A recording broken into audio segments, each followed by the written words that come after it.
Bike taxi ஓட்டுற நண்பர்களுக்கு எல்லாமே இது ஒரு வேண்டுகோளுங்க சார். எனக்கு தெரிஞ்ச வரைக்கும் பைக் டாக்ஸியில் யாருங்க சார் வந்து நீங்கள் ரூ. 70 கம்மியாக நீங்கள் எந்த கஸ்டமர் சார் ஏற்றிருக்கீங்க? கோயம்புத்தூருக்குள்ள இப்போ பைக் டாக்ஸி ஓட்டுற ஒரு தம்பியோ அண்ணனையோ சொல்ல சொல்லுங்கள், நான் ரூ. 70 கம்மியாக அதை ஏற்றிட்டு போயிட்டேன் சிஸ்டர்னு சொல்ல சொல்லுங்கள். கிடையவே கிடையாதுங்க சார். இது வந்து நான் வந்து சொந்த ஒரு அனுபவத்தில் சொல்கிறேங்க சார். பையனோட ஃப்ரெண்டு வந்தாங்கங்க, வந்து வீட்டில் உட்காந்துருந்தான். அவன் வந்து அந்த தம்பி வந்து இதுலேருந்து வந்திருக்கான், நம்ம பூ மார்க்கெட்லேருந்து வந்திருக்காங்க சார். அவன் வந்து பைக் டாக்ஸி தான் வந்திருக்கான்.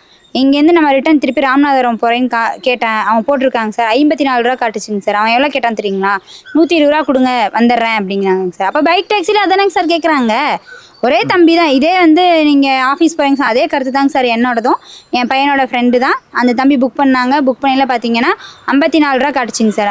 அந்த அதே பைக் டாக்ஸிக்காரன் என்ன தெரியுங்களா கேட்டார், தம்பி நான் சௌரி பயத்துக்கிட்ட இருக்கேன்ப்பா, அங்கேருந்து நான் அங்கே வந்து உங்களை பிக்கப் பண்ணிட்டு வரணும்ப்பா, ஏன்னா நம்ம ஆட்டோ டிரைவர்ஸ் நம்மளுக்கு தெரியாது இல்லைங்க சார். அப்போ வந்து நான் என் பையன்கிட்ட கேட்குறாங்க, இந்த மாதிரிப்பா நாங்கள் வந்து சௌரி பயத்துலேருந்து வரோம், அதனால் நீங்கள் 120 ரூபா கொடுங்க இறக்கிறோம். நாங்கள் 100 ரூபாய்க்கு போகிறோங்க சார்.